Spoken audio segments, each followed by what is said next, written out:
Is the song still 30 years long? Are we still on that song?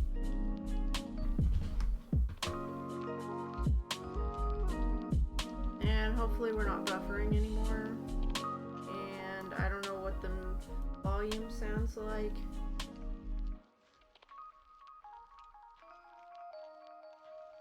I'm cold. Yeah, hello! Hi V. Yeah, hopefully the music is alright. I didn't screen it before I turned it on, so...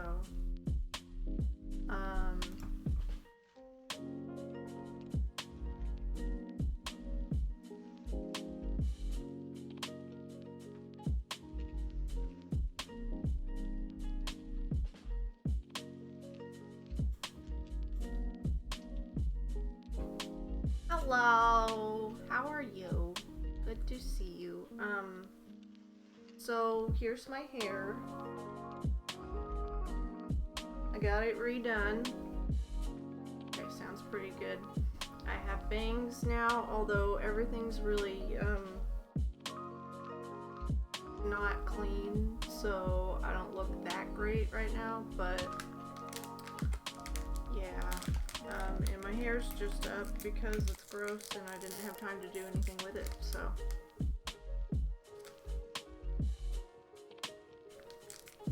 And now I'm gonna be paranoid about my hair the entire time because I'm looking at myself.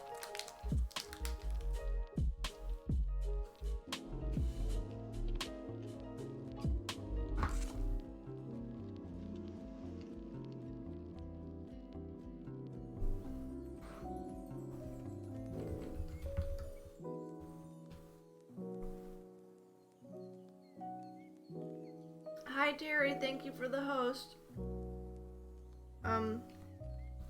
And the compliment.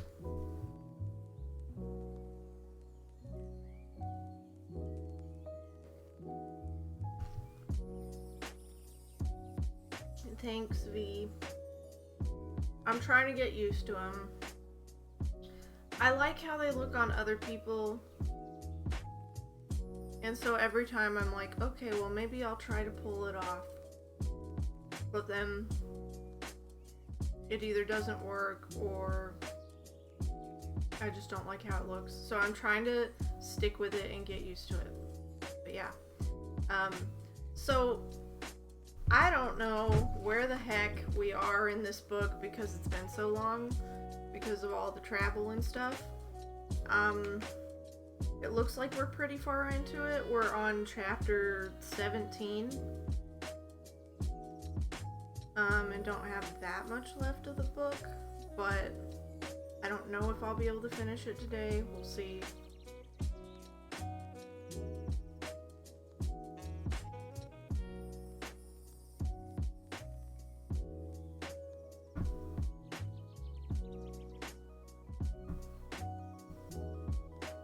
I keep doing the dancing thing. Thanks, Terry. So, it may make me look even younger, which is not the greatest thing since people think I'm already way younger than I am, but,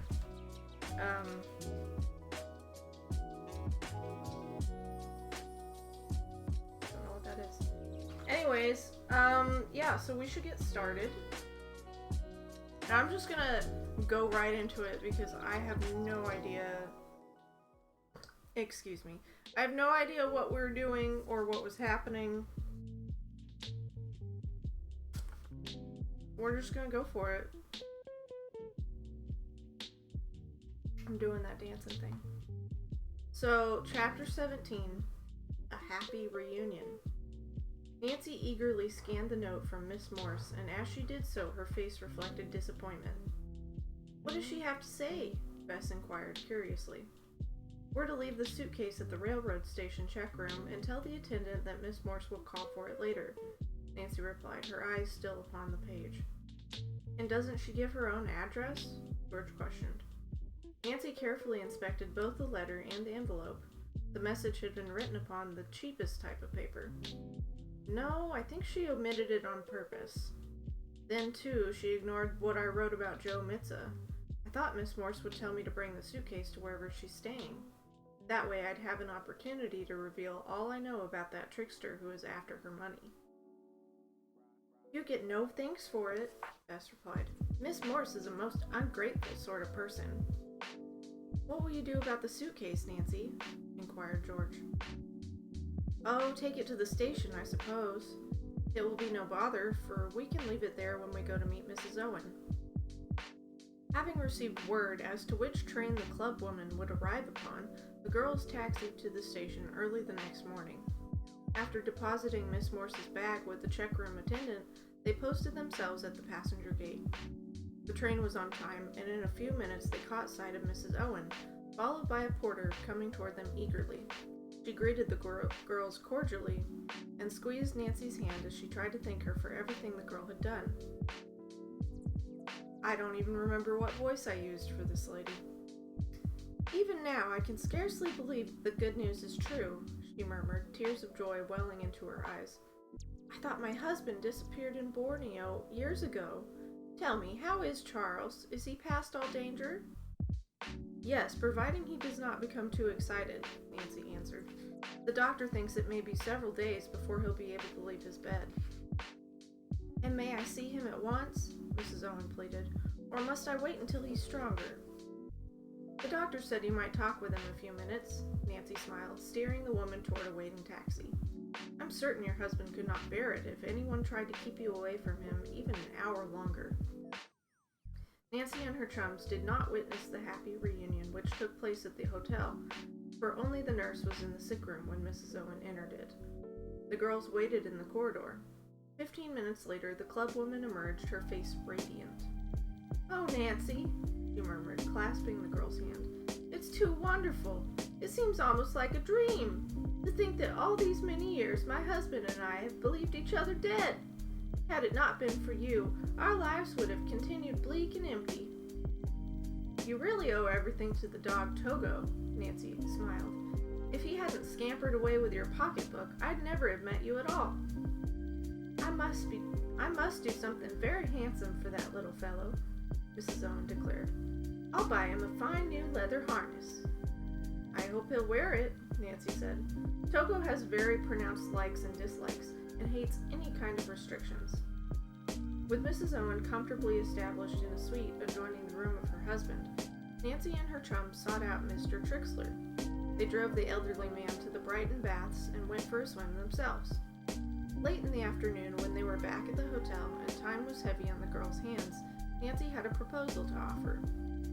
Let's borrow Mr. Trixler's car and drive out to Old Estate, she said. We've seen all there is out at that place, George protested. It certainly seems somehow to fascinate you, Nancy.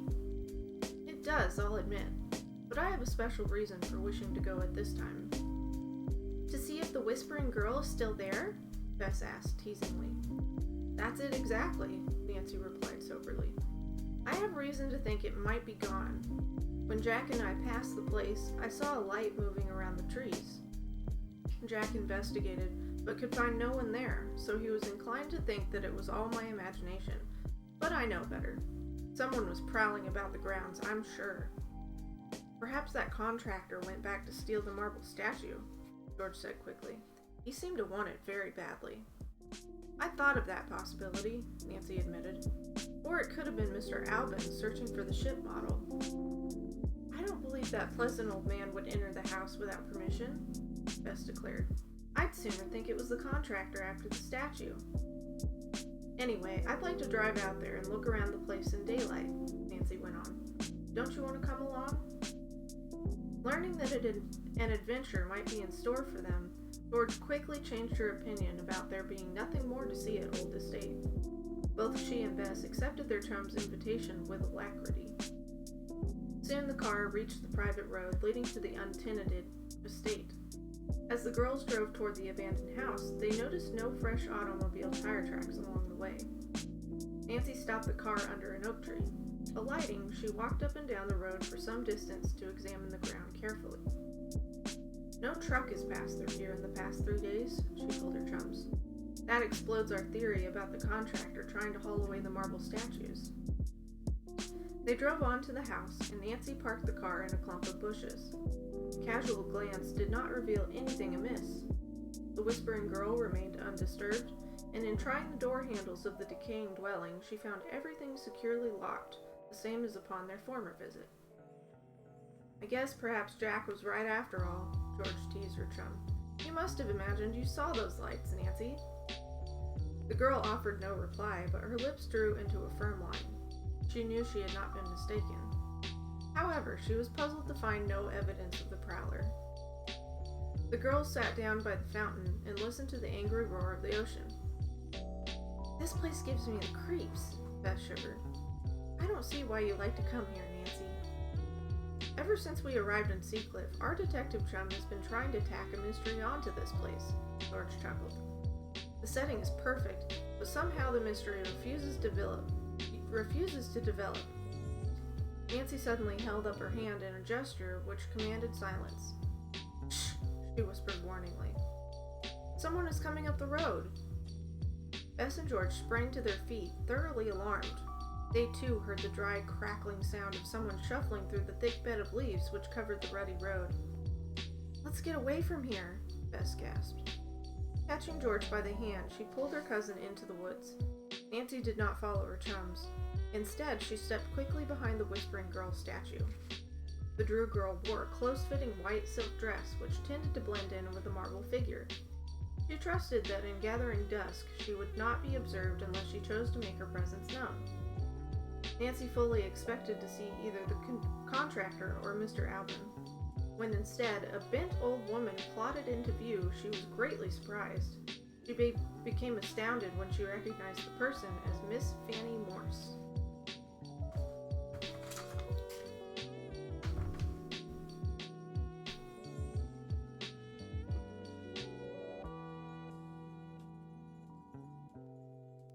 Meanwhile, I just look older and older. I don't think so. It's your maturity, Terry. Hype for blind, going for it.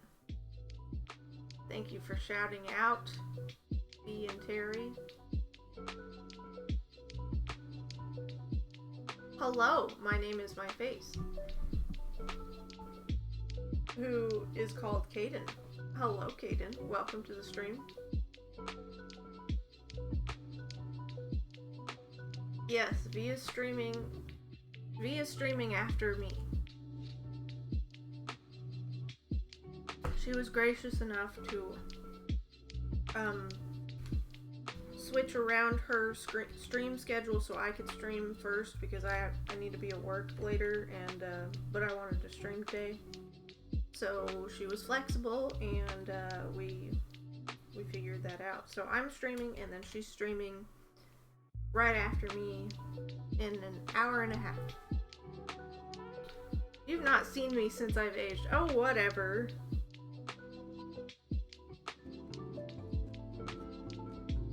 Thank you for the host, Caden. I forgot what I was gonna say.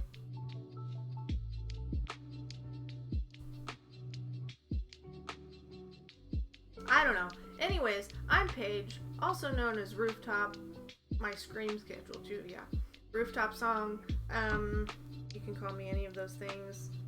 I guess I'm a variety streamer, but I do a lot of Nancy Drew, and obviously I'm reading Nancy Drew right now. I do a lot of read streams. Also Stardew Valley, Sims, and other things, but those are my main games right now that I'm doing. But yeah, welcome to the channel, and hope you enjoy. And V moved her scream schedule around, which was very helpful as well. What are you revisiting? The River of Crates and SpongeBob. I don't get it, but... Oh, also, you guys want to know what I got Keegan for his birthday? I got him one of the Pokeball things.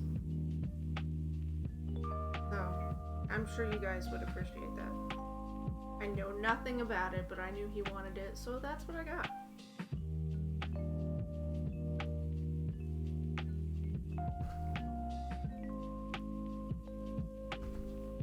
Okay. Let us continue. Oh, also, I did order the journal and it got here, so I have that now, along with a new case for the Captive Curse. So I'm slowly recollecting all my cases. But, of course, some of my, I don't know. Of course, a lot of them aren't able to be shipped directly from Her Interactive anymore because they supposedly don't have any more physical copies. So I'm slowly getting the ones that they have available, and then I guess I'll be looking on eBay and Amazon for the rest of them. So, anyways, yes, a Pokeball Plus for the Switch. Yes, I think it works with Pokemon Go too. So, anyways, yeah, I think he was excited about it. So, okay, continuing, Chapter 18. A rendezvous. Nancy crouched behind the Whispering Girl statue, wondering what had brought Miss Morse to the Conjure estate. The old lady carried the suitcase which the girls had left earlier in the day at the railroad station check room. She appeared very tired, as if she had walked from Seacliff. While still some distance from the garden, she set the bag down and leaned wearily against a tree trunk. She's here to meet someone, Nancy reasoned, as she saw the old woman glance at her watch. Wonder if it can be Mitza. After a few minutes, Miss Morse arose. Picking up the bag, the woman trudged on toward the house. She glanced casually toward the statue, behind which Nancy crouched, then looked away. The mysterious person walked around to a side door, and for a moment was out of view. Nancy daringly emerged from her hiding place and moved forward far enough so that she might obtain a glimpse of the woman again. The side door stood slightly ajar. Miss Morse evidently had entered the house. How did she get inside? Nancy speculated. I know that door was locked. She must have found a key. The girl was debating whether or not to follow the woman inside when she was startled to hear footsteps. Someone was coming up the road. Barely in time to escape detection, Nancy darted back behind the group of statues. Joe Mitza suddenly came into view. He walked hurriedly as if late for an appointment. I was right, Nancy thought triumphantly. I've either interrupted an important rendezvous or am about to witness one. The girl had no intention of letting Miss Morse become the innocent victim of Mitza's fraudulent scheme and would do all she could to prevent it. If only she might go after the police. She knew there was not time for that. Before she would have a chance to return with the officers, Mitza doubtless would have obtained the woman's $5,000. The man had paused not far from the garden. Nancy saw him remove a package of money from his pocket and count it hurriedly. He's here to meet Miss Morse, all right, she reflected. Oh, I can't let him succeed in his wicked plan. For an instant, Nancy was tempted to step out and confront the trickster, but her good judgment told her she would not accomplish anything that way. Should it come to an argument, she could not depend upon Miss Morse to stand by her, for the peculiar old lady seemed to be of a contrary disposition.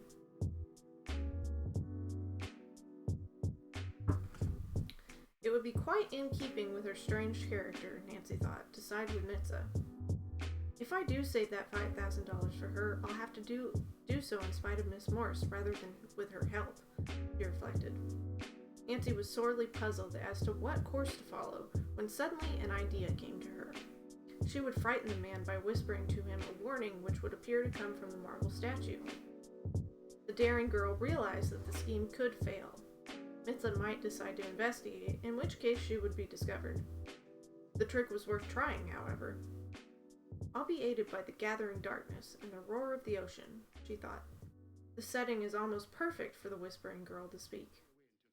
Nancy wrapped her white dress closer about her so that the wind could not whip it into view. Then she began to moan softly, trying to blend the weird sound with the soughing of the wind in the pine boughs overhead. Boughs. Joe Mitza stood perfectly still and turned his eyes toward the marble statue. He listened intently. "Keep away," Nancy whispered warningly. "Keep away." Joe Mitza fingered the roll of bills nervously.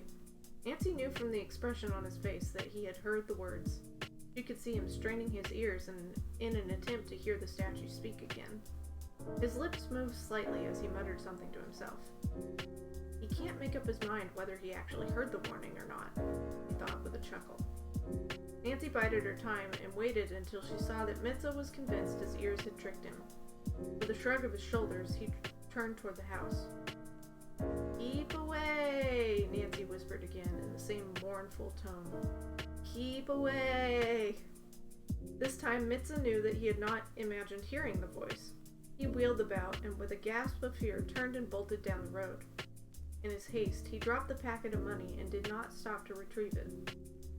Nancy leaned weakly against the statue and laughed softly to herself.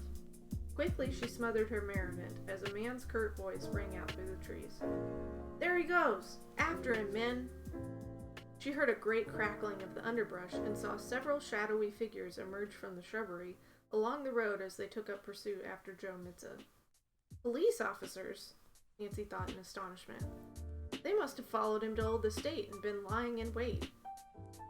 The stick broke sharply just behind Nancy. She sprang backwards. It startled her so, but she laughed in relief as she saw Bess and George.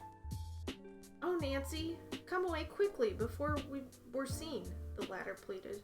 "This is no place for us. We've run into some sort of police ambush, I think, and we might be arrested as suspicious persons." "Did you see a man running down the road?" Nancy asked. "Yes, he acted as if he were frightened half out of his wits," Bess returned nervously, plucking at her chum's sleeve in an effort to pull her toward the sheltering woods. "George and I saw everything. A police car drove up, and the officers hidden along the shrubbery. Then this man came running down the private road, and they started to chase him." "He was Mitza," Nancy supplied. "I hope the police captured him." "They didn't," George answered. "The fellow escaped into the woods." "Do come away, Nancy," Bess insisted, fearfully. "Listen to the wind howl. It sounds as if ghosts were talking, and I'm afraid." "Silly," Nancy laughed. "No, I'm not ready to leave just yet. First I must find the roll of money Mitza dropped when I frightened him." "So you were responsible?" George demanded. "I might have guessed it. What did you do?" "Oh, nothing much. I just whispered a warning from behind the statue." "Someday you'll be a bit too daring," Bess said severely. "Please, let's leave." "You may go if you wish, but I intend to find the money Mitza dropped when he fled." Nancy began to grope about the place where the man had stood. It was now so dark that she could not see very plainly. Overhead, black clouds were rolling menacingly. Rain might begin to fall at any minute. Bess and George joined their chum in the search, and almost at once the latter found the roll of paper money, which she gave to Nancy. "There must be a fortune here," George gasped in awe. "What will you do with it, Nancy?" "Oh, give it to the police or else throw it away." "Throw it away?" George echoed in a shocked tone. "The money is worthless. I can tell by the feel of the paper that it's all fake stuff." "Mitza must have intended to exchange it for Miss Morse's genuine money," Bess murmured.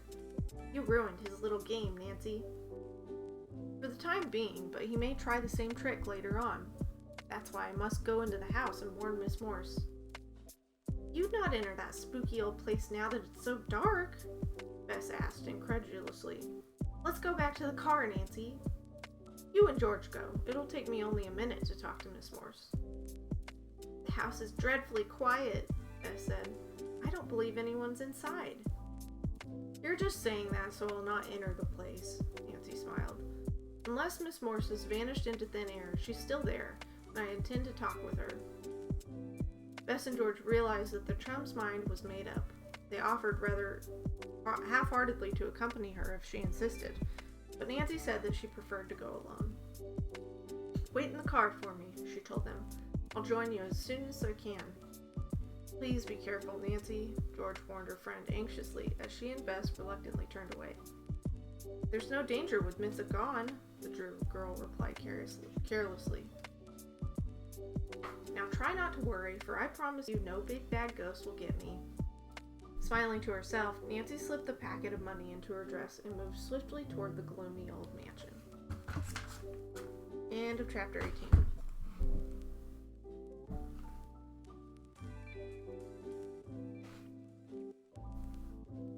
That level made me cry on stream in a SpongeBob game I played.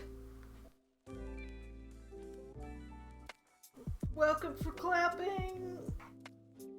I'm sorry, I'm getting sleepy. Nancy was right, as usual. Yeah, isn't that great? Keep away. Return the stab or suffer. Return the slab or suffer the consequences. Brr.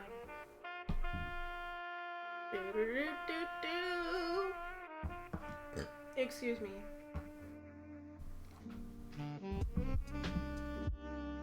Two? Claps 2. Oh, claps O.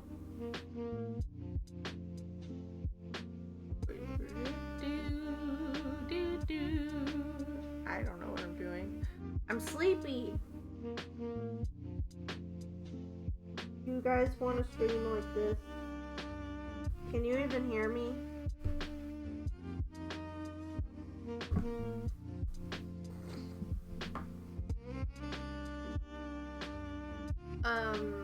What am I saying? I might get a snack. Claps ovation? That's very strong praise.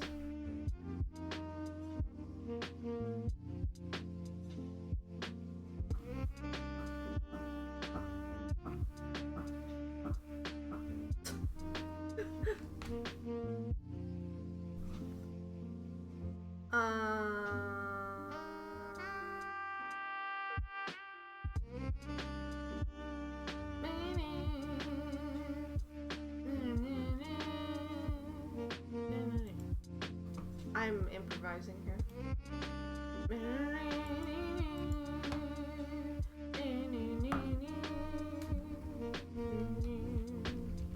Maybe I should put my,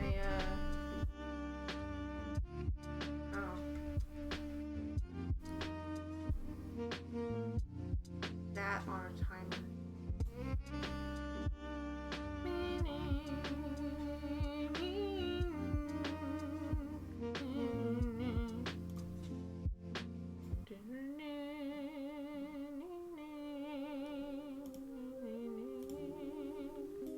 I don't know what I'm doing, you guys.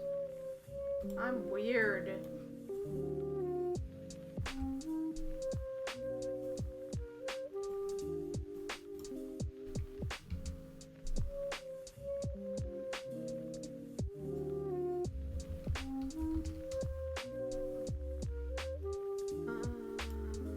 Okay.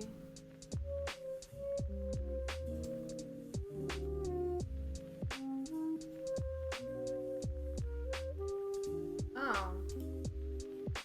Can I not edit my timer time? Oh, 15 minutes. There we go. I'm gonna do 20 minutes.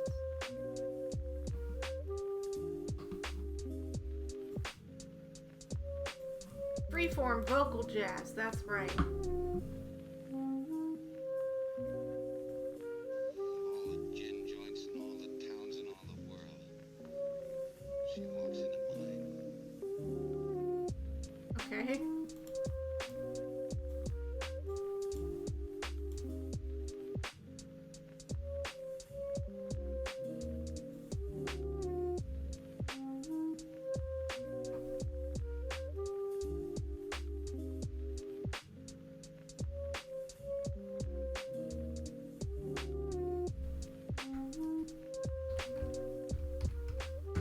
Okay. Let us continue on to chapter, what is it, 19? Chapter 19, Strange Visitors. Amongst the moves, and I showed them exactly who is the strongest. Why don't we just get this started? I don't need another pointless story. Okay. Quietly, Nancy went around the ancient dwelling to the side door, which stood slightly ajar. She huddled there for a moment in the deep shadow, listening. All was silent within, but from far down the beach, the girl heard a sound which caused her to turn her head alertly. Someone was approaching the house from that direction. Instantly, Nancy thought that Joe Mitza, after escaping from the police, had circled the Conjure grounds and was sneaking back by the beach route to keep his appointment with Miss Morse. She slipped out of sight around the corner of the house and waited. Nancy could hear shuffling steps, and at last glimpsed a bent figure which bore no resemblance to the tall, thin form of Mitza. In the darkness, she could not see clearly the face of the man who was approaching. The newcomer advanced toward the house very slowly, almost timidly. He paused some distance from Nancy and stood looking nervously about the grounds. "The dishonorable thing to do," she heard him mutter to himself. "How ashamed I'd be if anyone were to catch me." "Why, it's Mr. Albin," the girl thought in relief. Without considering the startling effect her appearance might have upon the old man, she stepped from her hiding place to confront him. "Oh my!" the old man ejaculated, his arms flying upward as if to ward off the blow of an attacker. "Don't be frightened," Nancy said in a low tone as she stooped to pick up the old gentleman's cane which had fallen from his hand. "Don't you remember me?" "Are you a friend?" Mr. Albin asked in a terrified quaver. "It's so dark I can't see your face." "I'm Nancy Drew, the girl with whom you talked in the tourist park. You were telling me about Mr. Conjure and the beautiful ship models he created." "Oh, yes, I remember," Mr. Albin answered, greatly relieved. "You won't tell anyone you saw me here, will you?" "No, of course not," Nancy assured the elderly man, steering him away from the house, for she was afraid their voices might reach the ears of Miss Morse. "But what brought you here, Mr. Albin? You seem all worn out." "I am pretty badly tuckered," the old gentleman admitted, sitting down wearily on the sagging veranda steps. "I've been tramping about all day long, trying to get up enough courage to come here and do a wicked deed."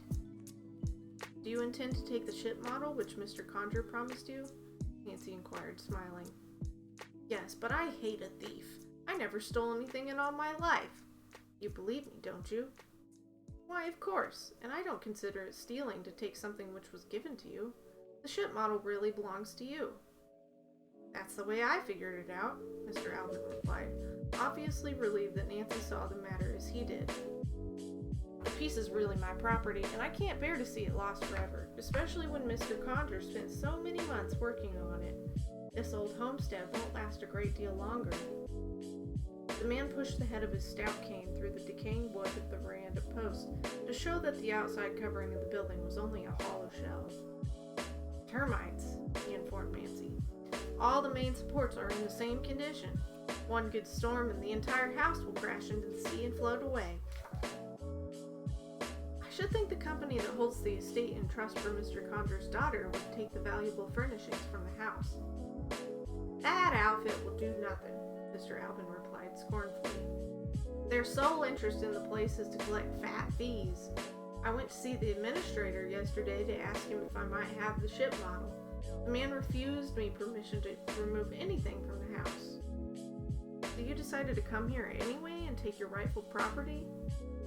"Yes. I'd never have risked it, only the sky looks threatening. I'm afraid there's a bad storm brewing.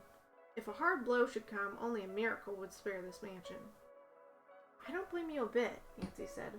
"I think I'd do the same thing myself." Old Mr. Albin painfully arose from the steps.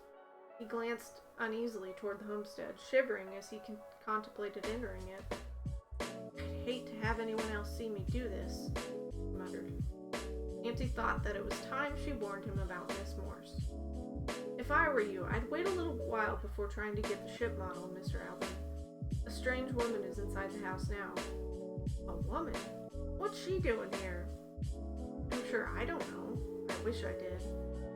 "She must have come to steal some of the furnishings," the old man cried, growing excited. "Mr. Conjure collected valuable antiques, and it would be very easy for anyone to carry them away." Thoroughly incensed at the thought of anyone stealing from the mansion of his old friend, Mr. Albin hobbled toward the front door. Before Nancy could prevent him, he had pounded on the heavy panels. "I'll not let anyone," he began angrily, then broke off suddenly to clutch wildly at the doorknob for support. He toppled sideways against the wall, gasping for breath. Quickly, Nancy caught the aged man about the waist to keep him from falling. "Are you ill, Mr. Albin?" she asked in fright. "My heart. I've had one of my attacks." "You've exerted yourself too much," Nancy told him. "All this excitement and worry has been exhausting to you." "I can't let that woman steal." "We'll go to town and inform the administration of the estate about it." "Oh, hi, Boo. Come here." Nancy urged gently. "Come, I'll help you to the car."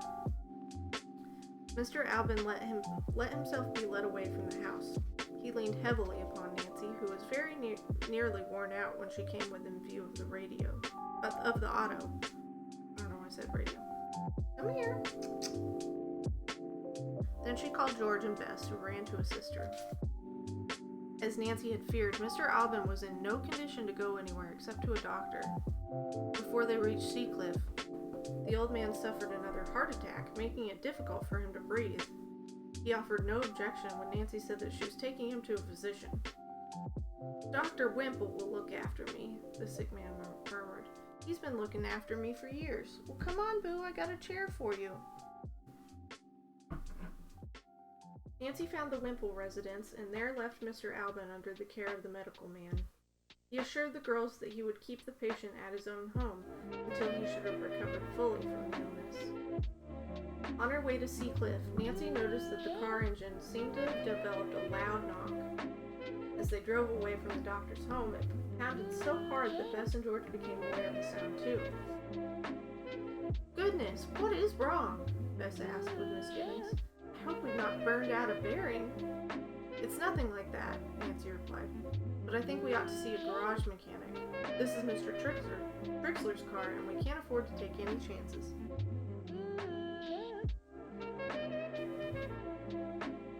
I don't know where she went.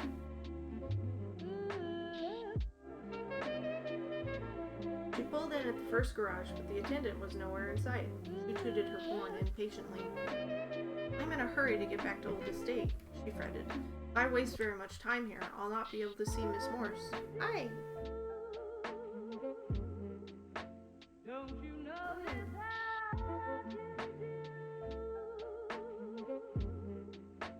Don't you notice how Don't you notice how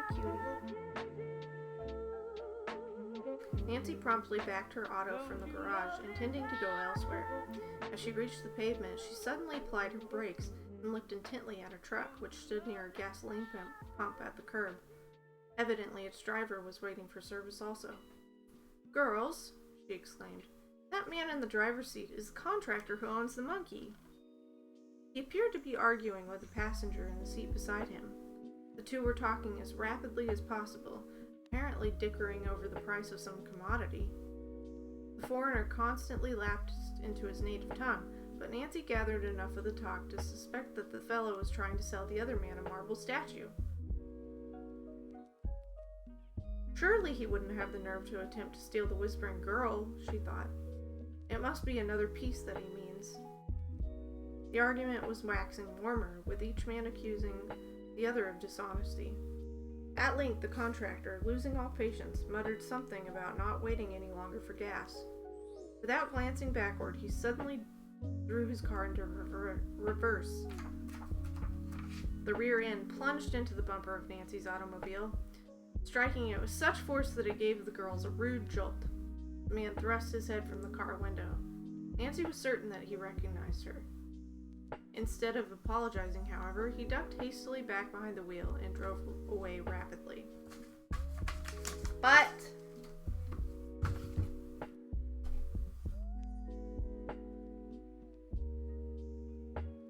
what are you looking at, Boo? You saying hi? You saying hi to everybody?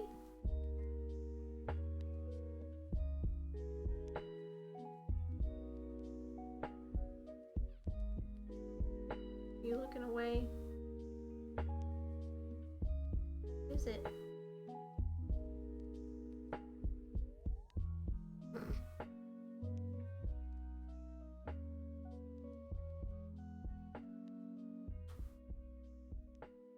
Anyways, have you guys heard Animal Crossing jazz remixes? I feel like I have. They were fun and so smooth. Brewster's lattes.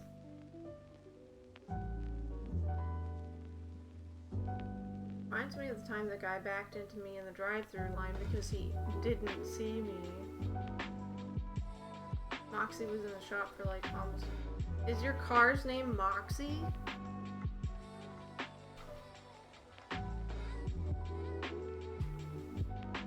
I might go get a snack or something so I can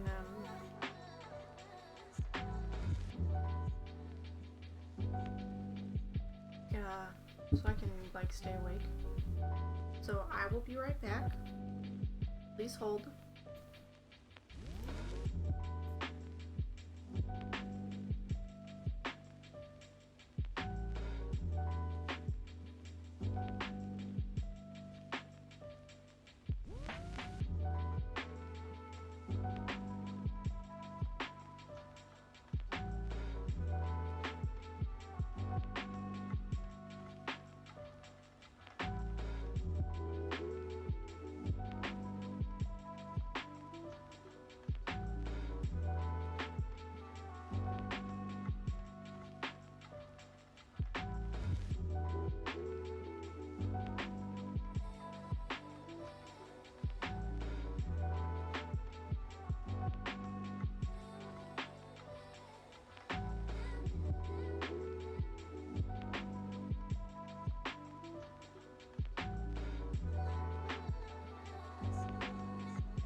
My feet are cold.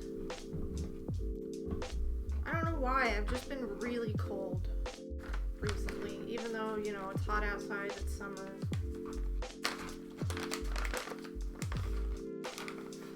Also, there are only crumbs left of this. It might be crunchy. Boo disappeared.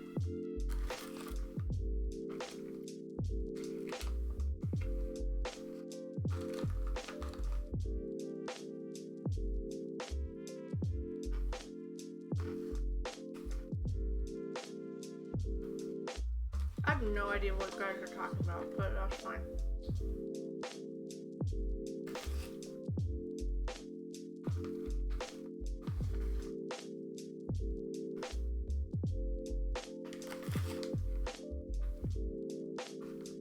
Thanks, Betty.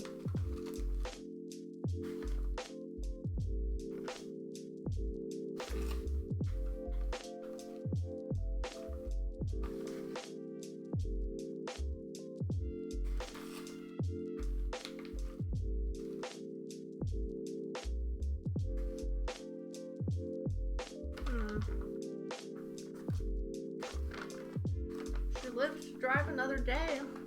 Well, that's good.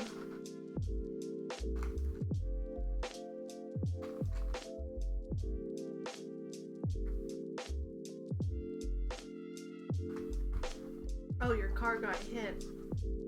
Right.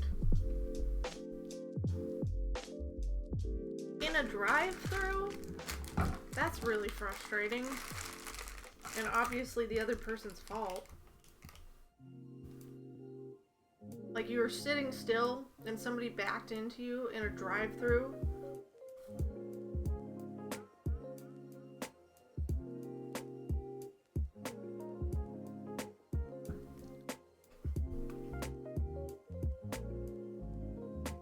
I'm having a Tim Tam.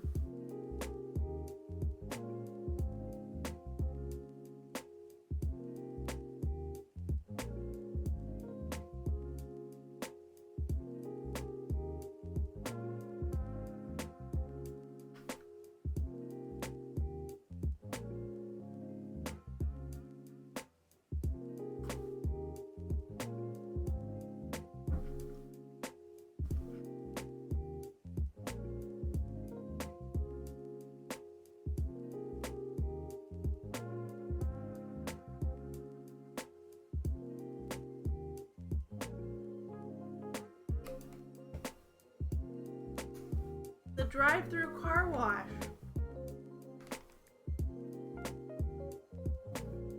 Were you in line for the drive-through? Like you weren't actually in the car wash yet? That's really frustrating.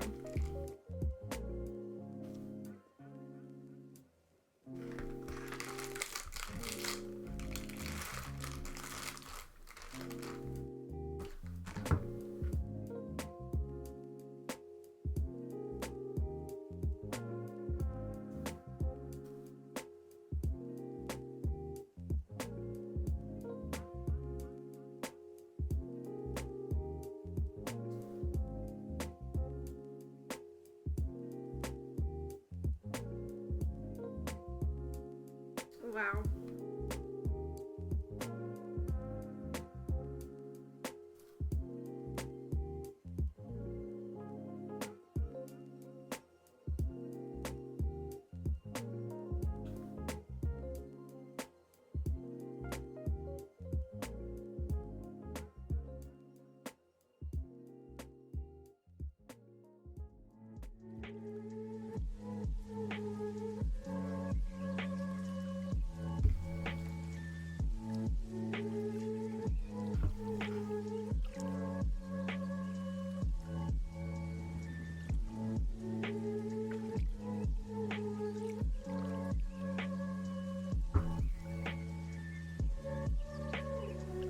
I'm sorry. I'm munching.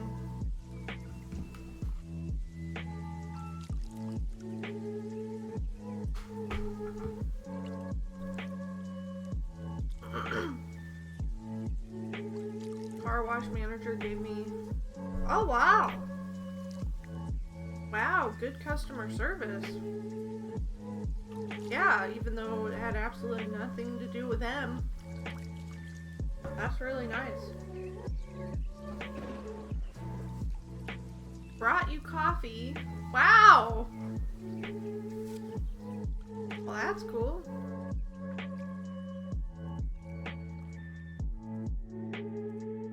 Okay. Chapter 20, shall we? You got a free rental car.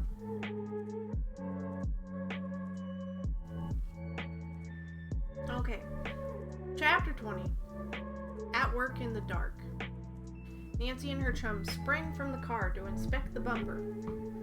One side had been torn loose by the impact so that it dragged upon the ground. No excuse for that, said a man's voice over the girl's shoulders. They looked up to see the garage mechanic, who had returned just in time to witness the accident. He shouted for the contractor to come back. The fellow may have heard, but he paid no attention. His truck rumbled around a corner and vanished. Well, of all the ungrateful, contemptible tricks, George exclaimed indignantly. That's the way he treats us after rescuing his monkey. What will Mr. Trixler say when he sees this? Bess wailed. He'll not let us have the car again. I don't want him to see it, Nancy answered grimly. I'll have it repaired right now and pay for it myself if I must. That contractor should pay, George insisted. Let's go to his home and collect. Tomorrow, Nancy promised. Just now, my chief aim is to get back to Old Estate. I hope it'll not take long to have the car fixed up. The mechanic assured the girls he would repair the bumper very cheaply, but shook his head as he listened to the knock in the engine. It's nothing serious, is it? Nancy inquired anxiously. Will it cost much to have it put in shape? Oh, the entire bill won't be over $5. And may we have the auto in a few minutes? The attendant smilingly shook his head. It will take a good hour and a half, perhaps longer, to fix it. We might eat supper while we're waiting, Bess interposed hopefully. That restaurant across the street serves pretty fair food, the mechanic said. I'm half starved, George declared. Come on, Nancy, let's try it. That's really unique, Faye. That a mugshot or your version of Picasso? During the meal, Bess and George attempted to persuade their chum to abandon her plan of going back to Old Estate. They tried many arguments, but none of them carried any weight with Nancy. If you're determined to have your way, we'll go with you, George sighed as the girls paid their bill and left the restaurant. But I have a feeling we'll all run into trouble before we get back. The auto was ready when the chums returned to the garage. Nancy paid the bill and soon was speeding toward Old Estate. She felt strangely elated, while her chums, by contrast, grew more gloomy and depressed as they approached the abandoned place. She parked the car out of sight along the main highway. You girls wait here until I see if Miss Morse is still at the house, she advised. No use in taking the automobile up the bumpy private road. It's too hard on the tires. Bess and George offered a feeble protest, but really welcomed the opportunity to remain behind. Hurry back, George warned her chum anxiously as Nancy slipped away into the darkness. It looks as if it might storm soon. As she walked swiftly up the road, the Drew girl noticed deep wheel marks in the soft earth and was inclined to believe that they had been made since her last visit to the estate. She approached the Conjure house cautiously. As she came within view of it, she saw that a truck had drawn up near the garden. She halted in amazement. The contractor and the same companion she had seen with him at the Seacliff garage were placing one of the smaller marble statues into the truck. I'm making that noise? Yes. Easy now, easy, the contractor cautioned his companion as the heavy piece was raised slowly to shoulder height. You might do a little lifting yourself instead of leaving it all to me, the other growled in ill humor. When the statue had been lowered safely into the truck, the two men rested from their labors, but their tongues did not remain idle. They talked excitedly, still arguing over prices. What, Boo? Boo? Come here. Nancy remained motionless in the shadow of an oak tree, listening in astonishment. She gleaned that the contractor was trying to drive a close bargain with the other, selling him the 3 marble statues which he professed to own. Why, he's deliberately stealing them from the Conjure estate, Nancy thought indignantly. Boldly, she stepped from behind the tree and walked toward the men. They sprang apart when they saw her coming. However, as the owner of the monkey recognized the girl, he eyed her insolently. Nancy purposely avoided speaking of the marble statues at first. Instead, she tried to make the man believe she had followed him to collect damages for her car. Oh, come here, baby. So here you are, Nancy said with feigned severity. That was a fine way to behave. Smash my bumper and then run off. You no talk de sense, the contractor returned excitedly. On you, I never said it to eyes before. Oh, yes, you have, the Drew girl insisted. And you know that's so, too. I rescued your pet monkey once upon a time. You crazy. Now go on down to the street. Mind your own business. Nancy was astonished at the man's brazen effrontery. She determined to use a new method. Were you employed to haul that statue away? She asked sternly.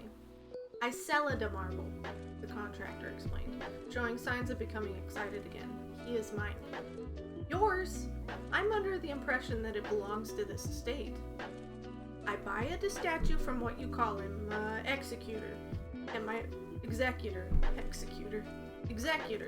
and my friend, he buy it from me. Nancy turned to the other man, who had stood by silently, and asked him if this were the case. The fellow declared that his friend was speaking the truth, and that he himself was interested in the 3 statues for a cemetery. Nancy was impressed by his earnest manner, and when he gave her not only the name and location of the graveyard, but his own name and address as well, she was very nearly convinced. Her half-formed resolution to notify the police weakened. The contractor, sensing Nancy's change of attitude, was quick to try turning the situation to account. He produced a long, slender wallet from the uncharted depths of his rough wardrobe and drew forth a roll of bills. I make it a mistake, he said, a trace of fawning in his voice. How much it cost? Fix the auto bumper. $5, Nancy answered shortly. The man handed a $5 bill to Nancy. You have a demand, he said. Now you go. Quick! You have a demand. Wow.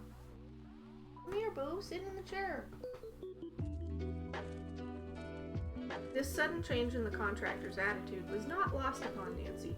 Her suspicions immediately were revived.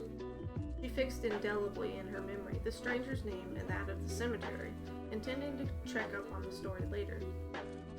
Then, as if to confirm her new doubts, the girl noticed that every light on the truck was out. She casually mentioned the fact to the owner, who explained that the battery was low and he was trying to save it. Nancy turned aside to look at the house.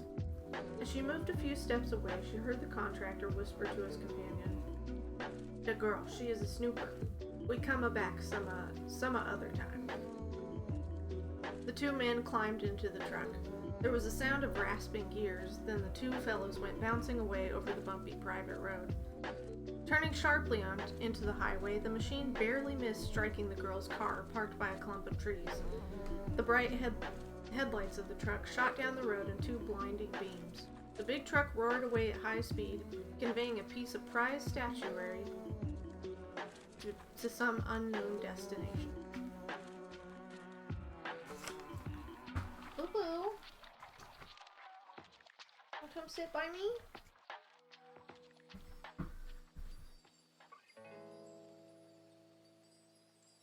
Be safe on your be right back.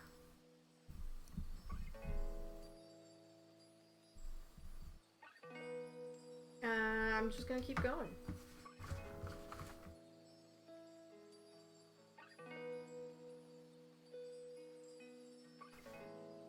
Chapter 21. Inside the old house. After the truck had left, Nancy went immediately to the side door of the old house. She was disappointed to find it locked. "I'm afraid Miss Morse has left," the girl thought. "She probably returned to Seacliff a whole hour ago." To make certain that no one was inside, Nancy pounded upon the panel. The sound was scarcely audible above the wild roar of the sea. The wind too was rising, and as the Drew girl cast a quick glance upward at the swiftly moving clouds, she feared that the predicted storm might break at any minute. Thinking that it would be well to test the other doors, Nancy made a tour of the mansion. She was unable to reach the rear porch, for the tide was high and angry waves were lapping over the sagging floorboards. "I don't believe the house will be standing by tomorrow," Nancy reflected. Mr. Albin was probably right. One storm will finish it. She stood staring up at the dark structure, thinking what a pity it was that the building now was doomed.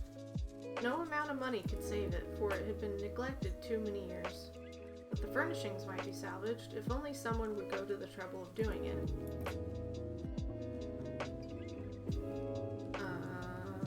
No one cares except Mr. Albin, Nancy decided, and the administrator of the estate will not listen to him. Regretfully, she turned away. Had it been possible for her to enter the house, Nancy would have tried to save the ship model for the old gentleman. The only way she could figure out how to get inside was to smash a window.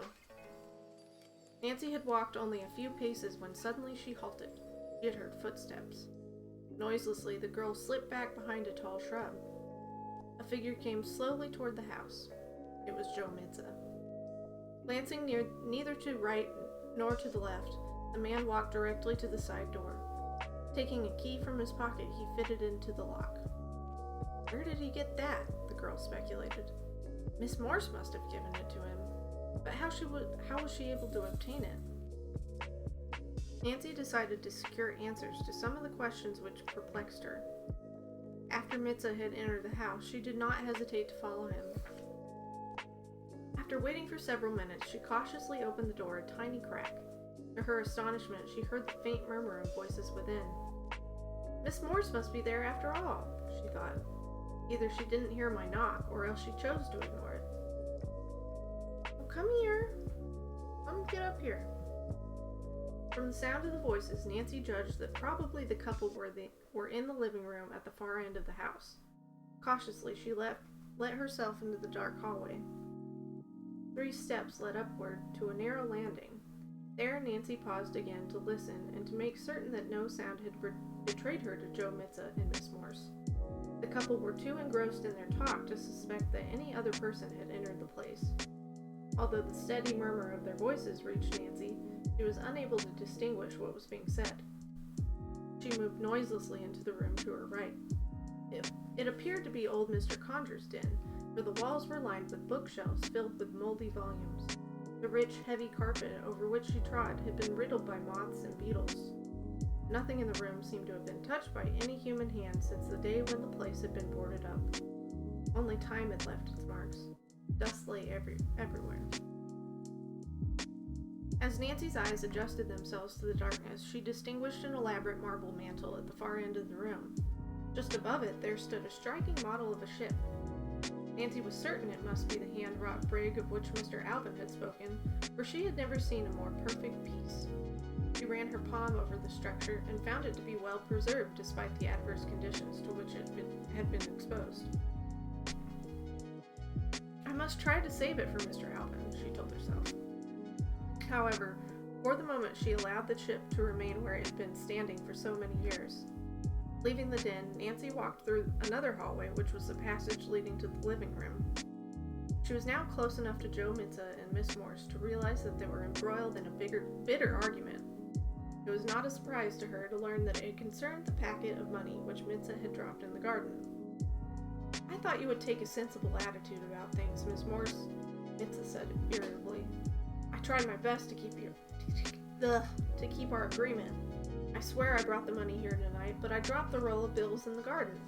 When I went back to look for it, it was gone." "Such a story sounds very unlikely to me," Miss Morse replied tartly.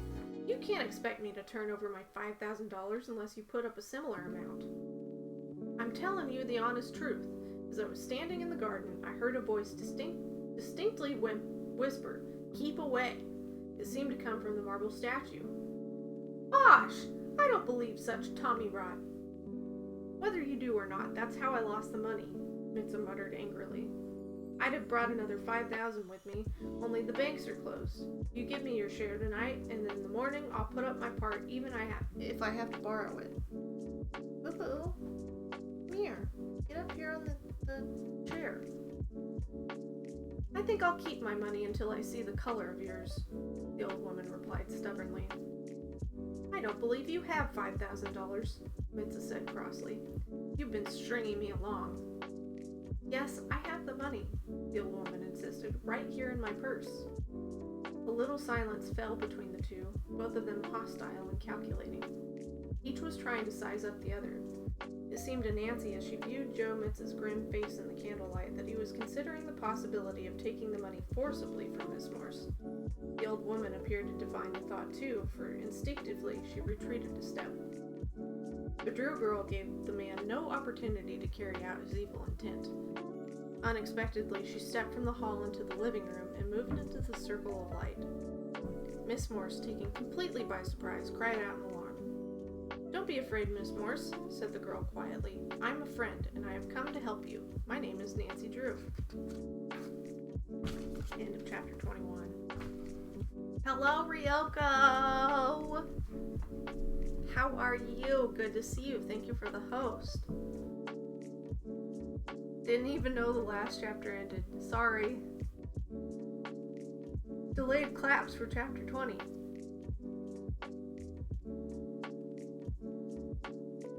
Welcome back, V.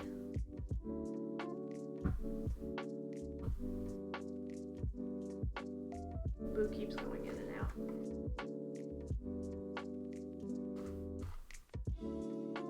Hi.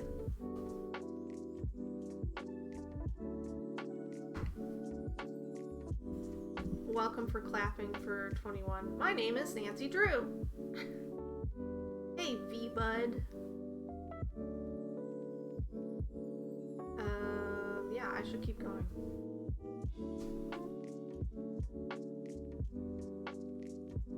Get as far as we can. Chapter 22. Captured. "What do you want here?" Joe Mitza demanded harshly, lifting the candlestick from the table and holding it so that the beam of light fell full upon Nancy's face. "I think you recognize me," he answered calmly. Mitza did remember her, and he recalled too that already she had caused him considerable trouble. "No," he replied shortly. "I've never seen you before. Furthermore, you have no business to be here unless you're looking for trouble." "You're the girl who returned my suitcase." Miss Morse stated, but there was no feeling of gratitude in her voice.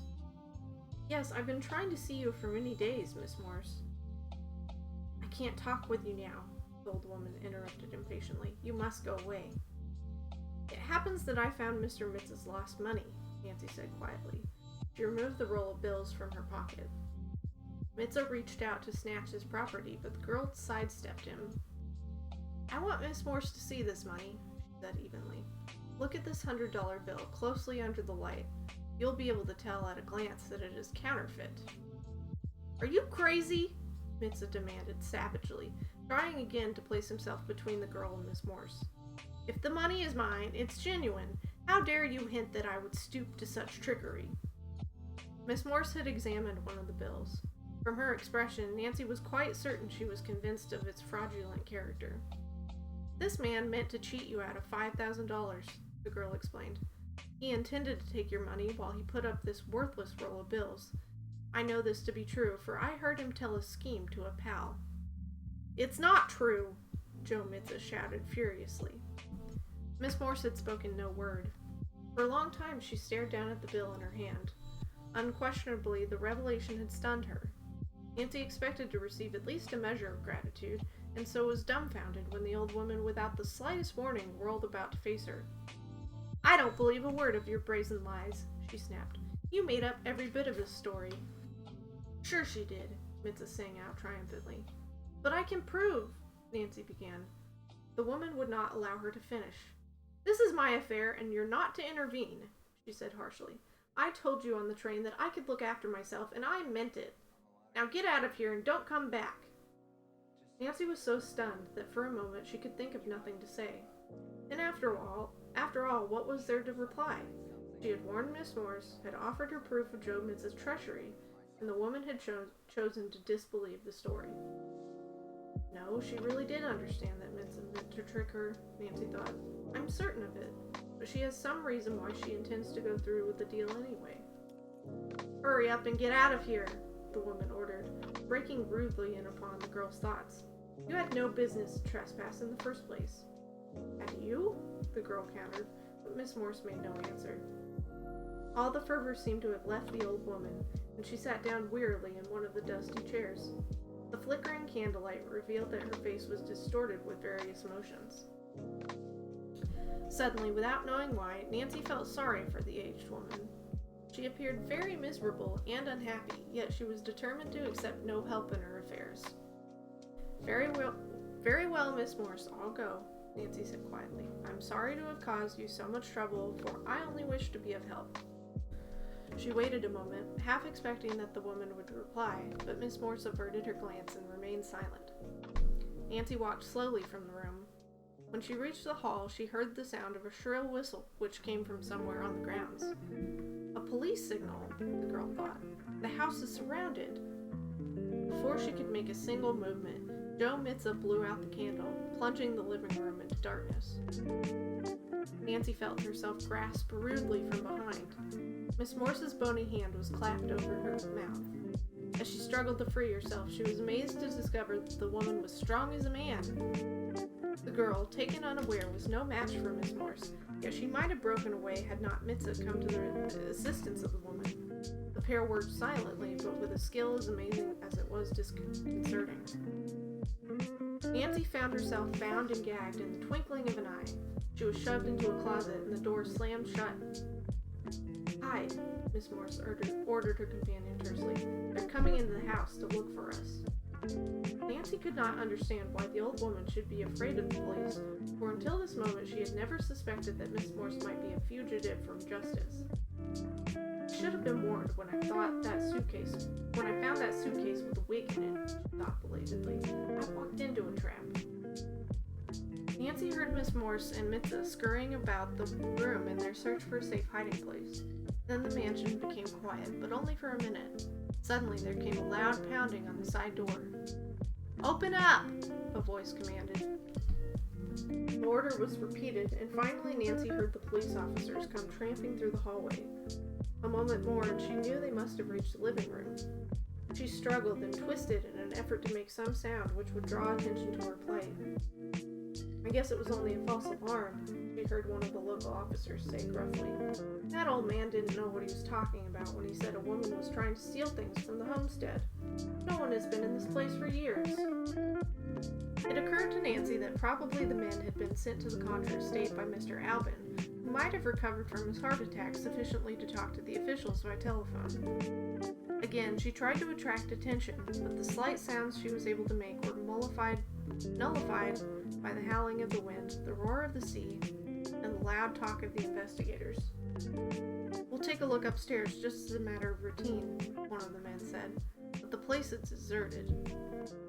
Nancy heard the officers tramping over the floor above her, then she followed their progress as they returned downstairs. Let's go, fellas, one of the men urged. A bad storm is brewing, and we want to get back to town before it breaks.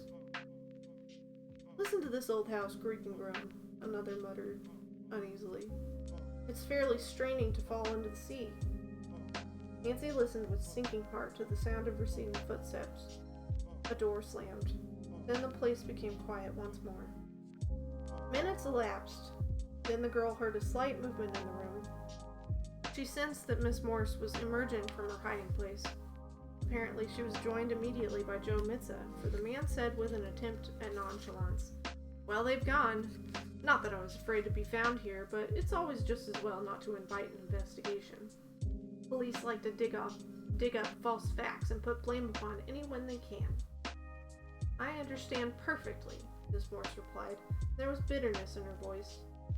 The pair made no reference in their conversation to Nancy, and the girl began to wonder if they had forgotten about her. The closet was dusty and close. She felt half suffocated. "I believe they mean to leave me here," she thought in terror. "Unless I can get out by my own efforts, my only hope of rescue lies with George and Bess." Nancy knew only too well that her chums would not venture near the house until a considerable length of time had elapsed. She must depend upon her own ingenuity if she were to escape. The old mansion may wash in the sea at any moment, too, she told herself fearfully. Spurred by that unpleasant prospect, Nancy began to work frantically at her bonds. End of chapter 22.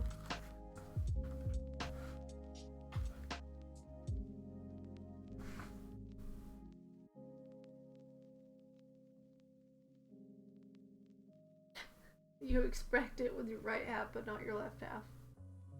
How can you half suffocate, or whatever it is that Nancy just said? Half suffocate?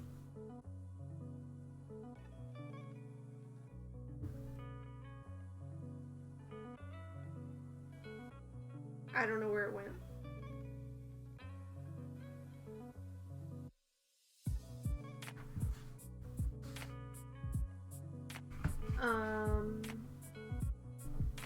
I think Boo pooped because it smells. I probably need to scoop her poop anyways. In a little bit.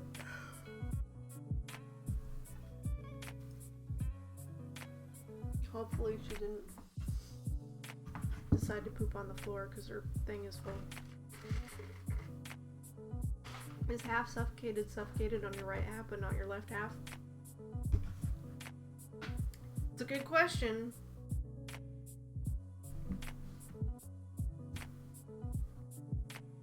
Boo poo! She's stinky. She has stinky poo.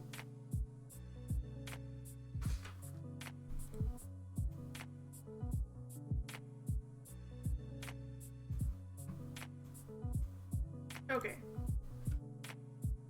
Continuing on, chapter 23. Draped in white. For some minutes, Nancy was too occupied with her own particular set of troubles to pay much attention to the loud, excited conversation of Mitza and Miss Morse. As she squirmed this way and that, trying to loosen her hands, she gathered in a general way that Mitza was trying to reinstate himself in the old woman's graces. Failing in that, he began to threaten her. "You can't pull the wool over my eyes," he said harshly. "Let's end the pretense. After the way you acted when the police were here, I know you're not as innocent as you pretended. You probably have a record." Nancy was unable to catch Miss Morse's reply. She lost the thread of the conversation entirely as she worked at the cords which bound her hands. They loosened a trifle, and she grew hopeful that soon she would succeed in freeing herself. Presently, one of Miss Morse's remarks captured Nancy's attention. It was of such startling significance that she gave up her efforts to escape and listened intently. "Very well, Mitza," the old woman said tremulously. "I'm tired of your everlasting nagging. I'll tell you the truth, which will not be pleasant to hear, but you brought it upon yourself." "What do you mean?" the man demanded. "Just this. I've known from the first that you thought me an innocent dupe, but I had reasons of my own for pretending that I didn't." "What's your game?" Mitza asked sharply. "I have no game. I'm an old woman now, and life doesn't hold much for me anymore." "I don't see what you're trying to tell me. I doubt if you know yourself." "My name is not really Miss Morse," the woman went on patiently, "nor is yours Joe Mitza." "You're wrong there. My name is Mitza." "No," the woman denied. "You just think it is. If you'll listen instead of interrupting, I'll try to tell you everything." "Who are you?" Mitza demanded, disregarding her suggestion. "My name is Bernice Conger. I'm the daughter of the former owner of this house. Once I lived here happily and had everything a girl could ask for, but I chose to run away from home when I was 18 years of age. I eloped with a worthless man who turned out to be a crook." "What is that to me?" Mitza asked impatiently. "Wait, I'm coming to that. My husband was always in trouble with the law, but as I loved him and didn't want to give him up, I worked with him. We pulled several deals together so that in the end I was involved as deeply as he was. We smuggled goods across the Canadian border and defrauded several individuals." "That was hazardous," Mitza said sneeringly. "I'll bet they sent you up for that." "Yes," the old woman answered wearily. "My husband served 10 years in prison. I received a lighter sentence." "I still don't see what this story has to do with me." "You're my son!" "Your son?" Mitza gasped in a shocked voice. "So it startles you? I was astonished too when I first saw you on the train, but the resemblance to your father is marked." "You must be mistaken," Mitza muttered slowly. "I couldn't be your son." "I'm not mistaken. I placed you in an institution when you were 7 years of age. I sent money regularly for your care, but I never went to see you." "What was the name of the place?" Mitza asked. "The Elmwood Home for Children." Miss Morse's answer left the man somewhat shaken, for he knew well enough that his early years had been spent in that institution. When but 16 years of age, he had run away, shifting for himself, and learning to get on in the world by his own resourcefulness. "I always hoped that you would grow up to be a fine man and go straight," the old woman continued in a voice tense with emotion. "I ruined my own life. I wanted you to make something of yours. I didn't want you ever to know that your parents had served time in a prison. I had no intention of revealing myself to you. Then through sheer accident we met that day on the train. As soon as I heard your voice, I knew you were my son. I encouraged you to become friendly, for I could not resist the temptation of meeting you again. So you tricked me. I shouldn't call it that. You are my son, and even if I have made a horrible botch of my own life, I have feelings the same as other mothers. I can't tell you what a blow it was to me when I discovered that you had inherited your father's weakness, his love for easy money." "Where is my father?" Mitza asked harshly. "I don't know. I haven't seen him in years. Sometimes I think he's dead." As the talk went on, Nancy learned more of the strange, depressing life which Miss Morse had led. Since leaving prison, the woman had been hounded by the police so that many times, in order to escape questioning, she had been compelled to resort to some sort of disguise. She was skilled in the use of makeup, so it was not difficult for her to pass as a woman in her 30s. The loss of her suitcase containing the costume and wig had frightened her, and she was greatly relieved when it had been returned to her by Nancy Drew. Joe Mitza had received a rude shock when he learned the identity of the woman he had attempted to cheat. The story depressed him, yet he could not doubt its truth. If he felt the slightest feeling of affection for the pathetic old creature, he did not disclose it by his words. Nancy had heard enough of the conversation to comprehend a great many things which previously had mystified her. She understood now why Miss Morse had resented the girl's attempts to expose Mitza, and the woman's presence in the old house no longer was baffling. The property actually belonged to her, and doubtless she had kept a key since that day many years before when she had left home. Nancy's fingers were not idle as she listened to the amazing tale. Presently, she had freed one arm, and it became easy for her to loosen her other bonds. Next, she jerked off a gag. Pushing the door open a tiny crack, Nancy peered into the living room. Mitza and his mother were at the opposite end, and their backs toward the closet. They were talking so earnestly that they did not hear the girl. Nancy thought that possibly she might reach the corridor without being seen. She stole noiselessly from the closet, halting in panic as a board creaked beneath her feet. Neither Mitza nor Morse seemed aware of the girl's presence. The woman was weeping now, and her son berated her for being such a sentimental fool. Nancy felt sorry for Miss Morse, but having learned the truth, she knew that there was nothing she could do to help the other woman. Mitza and his mother must solve their own difficulties. For the moment, her sole thought was to escape from the house. The girl's hand touched the corner of a dusty sheet which covered one of the chairs. Impulsively, she wrapped it about her slender figure, and not unlike a ghost, glided silently across the room to the hall. Reaching the open air, Nancy caught her breath in surprise. Since she had entered the house, the wind had risen steadily. It whipped the sheet and almost tore it from her grasp. The sea was running high, and she could hear great waves pounding against the sandbank on which the old house rested. Nancy was tempted to hasten back to the car, where she knew Bess and George would be awaiting her anxiously. However, she did not wish to leave the scene until after Mitza had departed. He should be coming out pretty soon, she thought, casting a speculative glance at the swift-moving clouds overhead. She wondered how much longer the storm would hold off. The tall trees near the place were waving wildly in the wind, and at any moment a limb might snap off and come crashing down.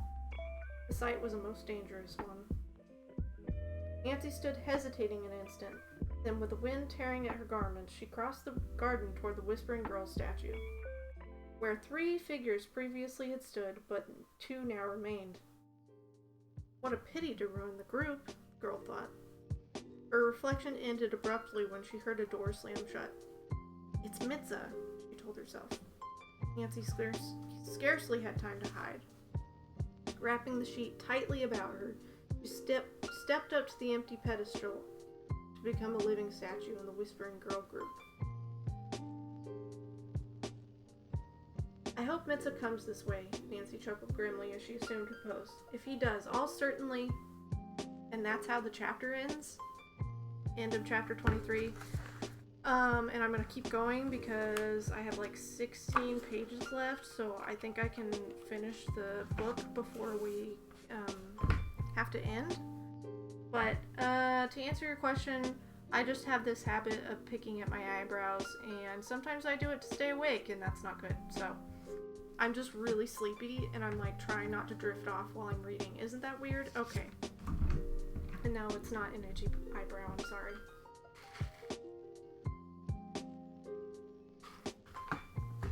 Okay, chapter 24. The Storm. With head bent low, Joe Mitza stumbled through the garden.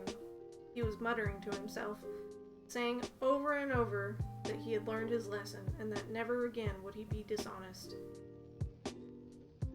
Nancy had intended to frighten the fellow with another whispered warning. However, observing his nervous condition, she overcame the temptation and remained silent. The fellow cast a frightened glance at the Whispering Girl statue as he hastened by and went on down the road. Now to find George and Bess. It is kind of like biting nails, yes. Which, I quit biting my nails, and now I do this, so yeah, it's bad. And now to find George and Bess, Nancy told herself. If we hurry, we can still get back to Seacliff before the storm breaks. The sheet offered some protection from the wild wind, so she kept it wrapped about her as she hastened to the main road. The girls will think they're seeing a ghost when I walk into view, she chuckled. An instant later, the smile had left Nancy's face. Mr. Trixler's car had disappeared. Why, that's strange, she thought in alarm. She remembered the exact place where the girls had parked. In fact, she found where the car wheels had stood, but nowhere was there any sign of her chums. "They've left me," she acknowledged ruefully. "Now I'm in a predicament, stranded in this desolate place with a storm coming on." Nancy did not believe that her chums had really deserted her. She thought they might have become alarmed over prolonged absence and gone back to Seacliff for help. The result, however, was the same. She stood by the road a few minutes, but it soon became evident to her that few cars traveled that way, since the highway was not in good condition. "Well, I'm not alone here anyway," she thought, turning to retrace her steps to the Conjure House. "Miss Morse is still inside that old dwelling. I ought to warn her to leave, for the place might collapse." It was not necessary for Nancy to enter the house. When she reached the garden, she was relieved to see Miss Morse emerging from the side door. The old woman wore no hat nor coat, and her hair was blowing about wildly in the wind. Miss Morse stood still for a moment and leaned against the crumbling wall of the house. Then she stumbled toward the black, angry waters of the encroaching sea. Fearing that the distraught woman intended to fling herself over the bank, Nancy made a move to start after her. Miss Morse suddenly turned and came aimlessly toward the garden. The Drew girl did not wish to be seen. With the sheet wrapped about her, she once more assumed the pose of a statue, remaining motionless as the woman staggered toward her. Miss Morse dropped down upon one knee. With her head bent low, she began to pray, asking for forgiveness for the wicked life which she had led. At first, Nancy kept silent, scarcely daring to move a muscle lest her identity be discovered. As she listened to the humble plea of the repentant woman, sympathy overcame caution. She whispered a few consoling words in an attempt to calm Miss Morse. Slowly, the old lady raised her head as if to hear more clearly. Her lips moved, yet she spoke no word. Confident that Miss Morse believed the statue had spoken, Nancy became more daring and offered additional spiritual advice. Suddenly, the girl received a shock that nearby caused her to abandon her pose as a marble figure. The woman, assuming the message had come from her dead husband, spoke to him. To Nancy's amazement, she addressed him as Frank Warmrath. He must be the dishonest partner of her father's client, Mr. Owen. "Your husband is not dead," the girl whispered when she had recovered her poise again. "Do not fear, he still lives." A flash of lightning cut a jagged ribbon through the inky sky, momentarily illuminating the garden. Rain began to fall. Miss Morse did not seem to be aware of the storm, for she still knelt beside the statue, waiting for it to speak again. "Seek shelter within the house," Nancy directed in a whisper, for she was eager to quit the scene herself. Her sheet was becoming water-soaked, and in a minute the deception would be revealed. Miss Morse arose and moved silently away toward the building. As soon as she dared, Nancy followed. She knew that with the high waves protruding against the foundation of the structure, it would be unsafe to remain there long.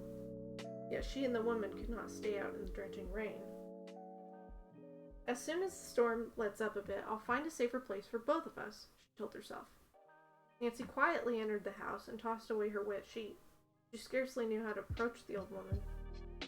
"Miss Morse! Miss Morse!" she called softly. There was no response. Nancy backed against the wall, listening. She feared that the woman might attempt to attack her, as she had done before. She waited for some sound which would warn her of the other's stealthy approach. Only the fearful roar of the ocean reached her ears. Suddenly, she heard a low moan, which seemed to come from the floor. Groping her way forward, she found the candle which Mitza had left on the table. A box of matches stood beside it. In a moment, she made a light, which revealed Miss Morse lying in a crumpled heap on the floor. The woman had fainted. Nancy ran to her, pillowing the inert head upon her lap. "Poor thing," she thought. "She has had too much excitement. No wonder she collapsed." The girl was alarmed upon taking Miss Morse's pulse to discover that it was rapid and weak. However, in a few minutes the old woman's eyes opened feebly, and she stared blankly into the girl's face. "Who are you?" she whispered. "A friend," Nancy answered soothingly. "Don't try to talk. Just as soon as the rain stops, I shall take you to the doctor." The storm, however, showed no signs of abating. Each time the high waves struck the decaying foundation of the house, Nancy could hear the rotted timbers shudder and groan. Outside, the rain fell in torrents. Wind rattled the windows. Miss Morse seemed to have fallen into a state of semi-stupor. She was fully conscious, yet appeared hardly aware of anything going on about her. She clung tightly to Nancy's hand. Presently, the girl went over to the window to gaze out at the tempest. She wondered what had become of George and Bess. As she walked back across the floor to Miss Morse's side, there came a resounding crack and roar as a gigantic wave struck the foundation of the mansion. It was far worse than any previous blow had been. Nancy was thrown off balance, and the old woman suddenly seemed to comprehend their danger. "Help! Help!" the old woman screamed in terror as she too pitched forward. "The house is falling!" The ancient dwelling shivered and groaned as if struggling to hold its precarious balance on the sandy bank. The furniture danced crazily on the floor. Everywhere, bric-a-brac fell with a crash. Slowly at first, then with a sickening plunge, the great homestead with its two helpless occupants toppled over the bank to be claimed by the triumphant sea. End of chapter 24. Yeah. Hype for last chapter. Although that wasn't the last chapter.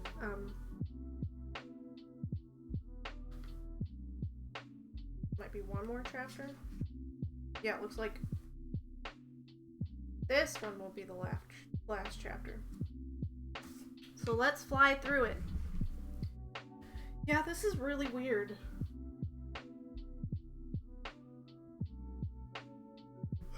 Okay. Chapter 25, last chapter, Adrift. Left alone in the automobile by the highway, Bess and George had waited patiently for the return of their chum. They were startled into alertness as a truck came careening down the private road directly toward them. Before either of the girls could shout a warning, the contractor who was at the wheel had swerved his machine just enough to miss the car. George and Bess were unable to recognize him in the dark.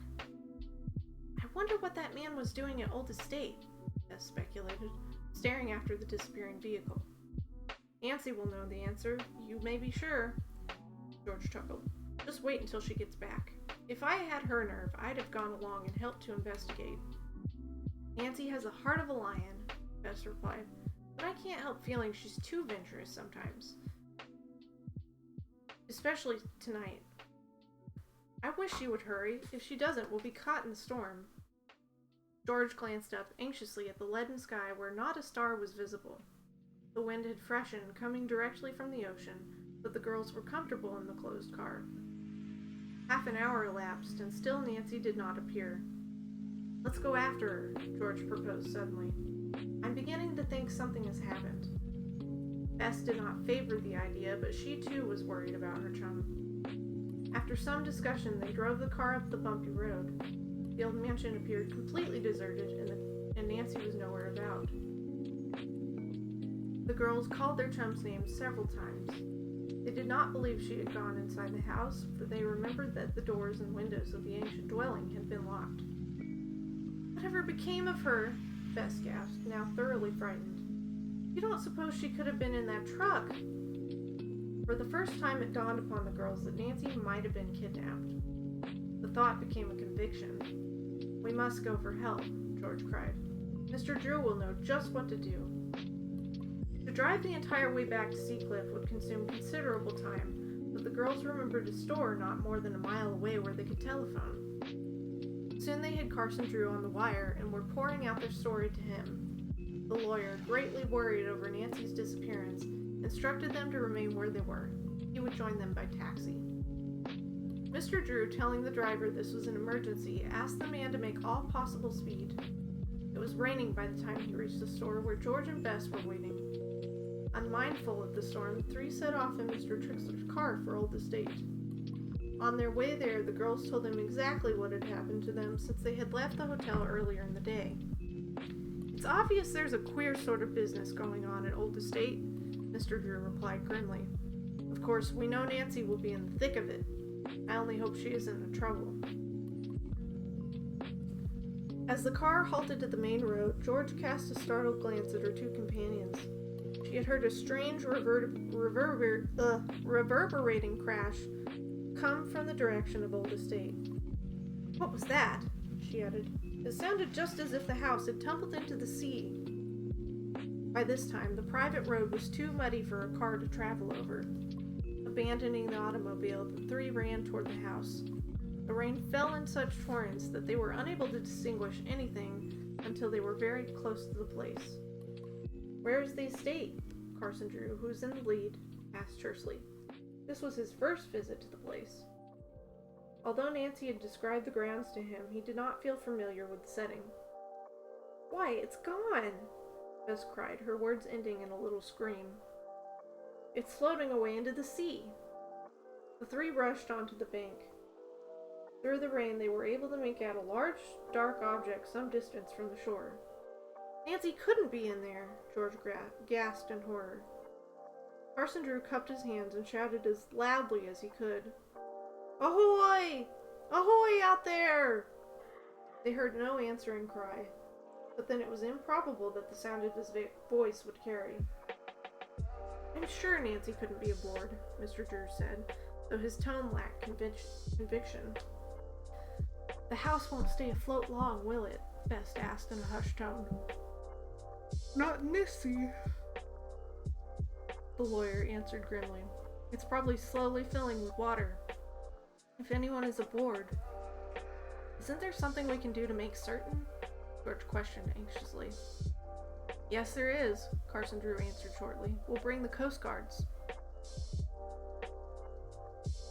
The lawyer sent the girls by car to the nearest telephone, while he remained at Old Estate trying to keep watch of the floating house. Unmindful of the drenching rain, he maintained a faithful vigil. Presently, despite his best efforts, the dark hulk vanished into the darkness. "I know Nancy couldn't be out there," he whispered to himself, "yet something keeps telling me she is. Oh, why don't those Coast Guards get here?" Bess and George hurried over the telephone.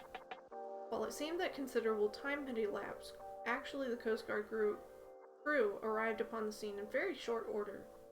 The men were well equipped for any emergency, and with powerful searchlights sought to locate the floating house. Soon the giant beam focused upon it, and the watchers on shore saw that it was low in the water. One of the men told Carson Drew that it would break up soon. "Can't you find out if anyone is aboard?" the lawyer asked. "Launch a boat and..."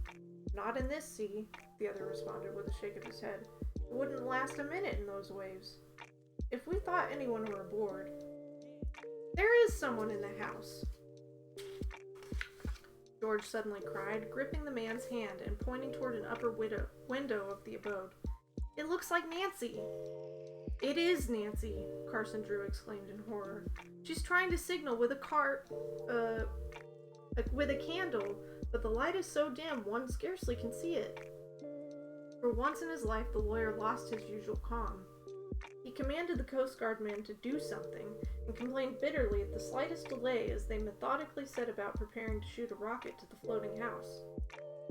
"Oh, will they be able to save Nancy, do you think?" Bess moaned, clinging tightly to George's hand. "The house is moving away so rapidly, and I heard one of the men say it couldn't last another 15 minutes. "They expect to bring Nancy in by means of a breeches buoy," George answered soberly. "But if the line should miss the house, or if Nancy should be unable to connect it..." He broke off and could not finish. It seemed an eternity before the Coast Guard line finally whizzed through the air. "Straight through a window," one of the men exclaimed in satisfaction. "A bullseye!" The line was pulled taut, and those on shore knew that Nancy had obeyed the instructions which had been sent with the rocket. Everyone drew a sigh of relief as the contrivance was drawn into the mansion. "Nancy will be safe in just a moment more," George said consolingly to Mr. Drew. Presently, through the rain, the watchers saw the breeches buoy coming slowly toward them with a dark figure clinging to the supports. "Why, it's not Nancy at all!" Bess exclaimed. "It's Miss Morse!" As the old woman was lifted out, she gasped that the Drew girl was still aboard the floating house.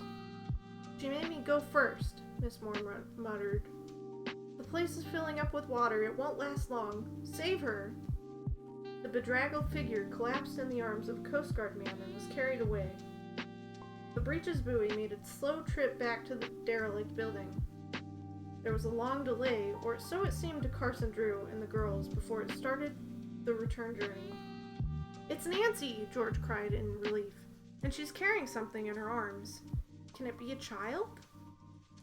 As the rescue apparatus came closer, Bess and George were inclined to chuckle, for the child was the cumbersome ship model which Mr. Albin coveted so much.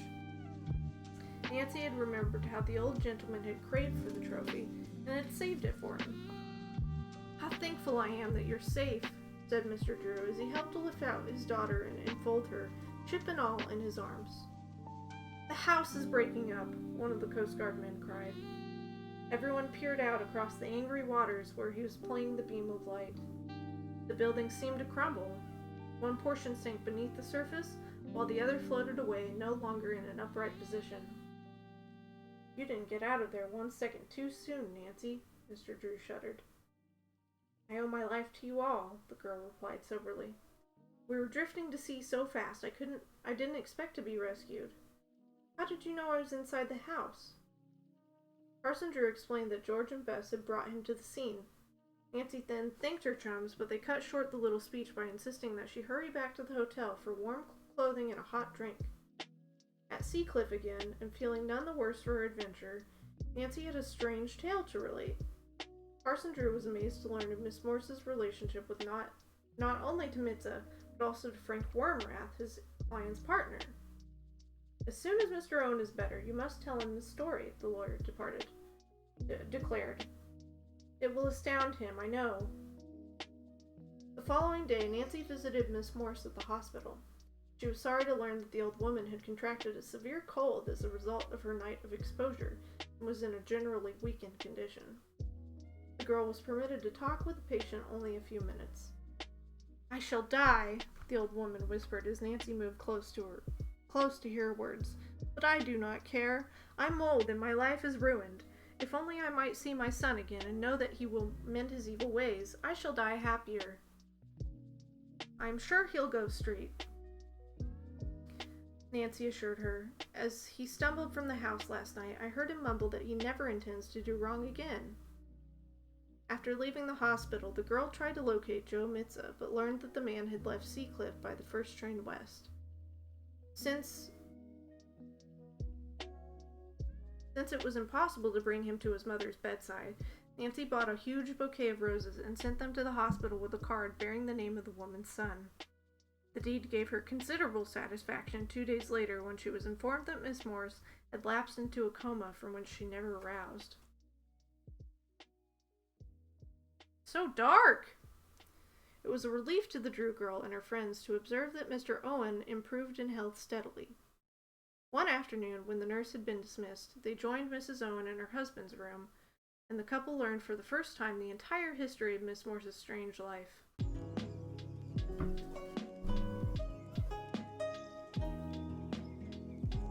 Okay. It was just a change in music.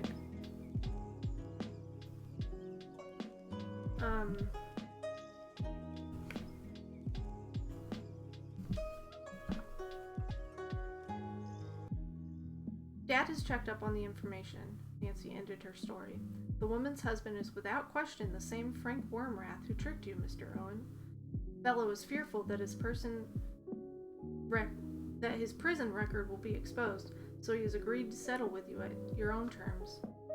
Did you say that Miss Morse's true name was Bernice Conger? Mrs. Owen asked in astonishment. Yes, she was Mr. Conger's long-lost daughter. I've never told you this, Nancy, but I knew Bernice when she was a girl, Mrs. Owen said slowly. I spent a summer here in Seacliff with my parents and became friendly with her. We often played together at the Conger estate. I saw the Whispering Girl statue for the first time then. What? Later I came back here to view it again. And you haven't seen Miss Morse in recent years? Nancy inquired. No, and it is a great shock to me to learn of her end, for she was a lovely girl. She used to write me letters occasionally. Mrs. Owen hesitated, then said with a change of tone, "Why, it was Bernice who led me to believe that my husband meant to desert me when he went to Borneo." "What reason would she have had for doing such a thing?" Nancy asked in amazement. "I think I know why she tried to separate us," Mr. Owen interrupted. "I'd forgotten until now, but when I was in New York ready to sail, Bernice Conger learned that I was there. She came to see me to borrow money. I was unable to grant her wish, for she asked for a very large sum." "Do you think the woman sought revenge?" Nancy questioned. "Yes, I'm sure of it," Mr. Owen answered. "Come to think of it, the information that my wife was dead easily could have been sent by her." "I don't see how Bernice had the heart to be so cruel as to try to separate us," Mrs. Owen murmured. "The only possible explanation is that trouble twisted her mind." "Let's be thankful that all our years were not wasted," Mr. Owen smiled, squeezing his wife's hand. "How much we owe to Nancy Drew and her father." "Yes, we'll never be able to repay him," agreed the clubwoman. "I tried for years to trace you, Charles, inserting several advertisements in various newspapers. They were all in vain until Nancy chanced to see one of the items." Mr. Drew had learned from his daughter that to all appearances the contractor had stolen one of the smaller marble figures from the Conger estate. He immediately began an investigation which exposed the theft and compelled the fellow and his friend to return the statue. Nancy worried about the Whispering Girl group, feeling certain it would be ruined if allowed to remain at the deserted Conger estate. She was elated when her father brought word that the management of the Seaside Hotel had purchased 3 statues, intending to reset them on their own beautiful grounds. "I'm very glad," Nancy declared, "for now those lovely pieces will be preserved for years to come." Before Nancy and her friends left Seacliff, sorry.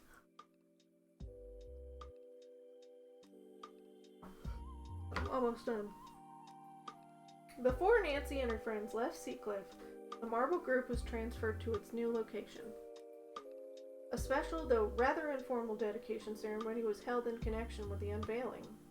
Nancy played an important role and was introduced to the audience as the Whispering Girl in person. What the heck? In role, there's like an accent on the O that definitely shouldn't be there. It's not gonna...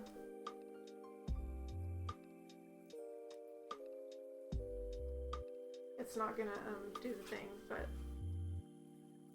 Thanks, Riddy! Okay. She was made up especially for the occasion, and as she posed beside the statue, everyone found the resemblance startling. The final event of the program was a surprise even to Nancy. Town officials presented her with a little bronze medal for her bravery in saving poor Bernice Conger from drowning. "Well, I guess all the excitement is over," Bess sighed blissfully at the end of the day. "It's too bad Nancy can't think of another mystery to solve." Of course, the Drew girl never planned such things. Puzzle to solve just came her way, as when she went to a mountain hotel for a vacation and stumbled upon a strange mystery surrounding the haunted bridge. "I know one that's still as baffling as ever," George chuckled. "What is it?" Nancy inquired innocently. "The mystery of Togo's ownership." "He isn't worrying about it, so neither shall I," his new mistress laughed as she stooped to pick up the little dog. "From now on, Togo belongs to me. The end." Okay. Yay, we finished it. I made it. Thank you guys for being here. Did Nancy get... Oh.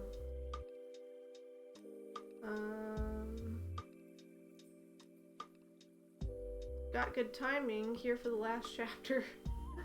That's okay. Best timing. Did Nancy get impregnated and have a kid in the time she was gone? How long were you gone, Nancy? Ever since you went to CW, you've changed your ways. The darkness is real. Welcome for clapping. It is time to check on something. And, if you guys are down for a raid, We're gonna raid V Budkey. Because I know she's off to stream. But I don't think she's on screen yet. Oh, yes, she is. So, I do believe... Now we gotta figure out how to get... Whoa! I do believe we need to, raid V Budkey. So, let me set that up. And let's go over there. Thank you guys for being here, and I'll see you, I think, maybe tomorrow. No? I don't know. Bye!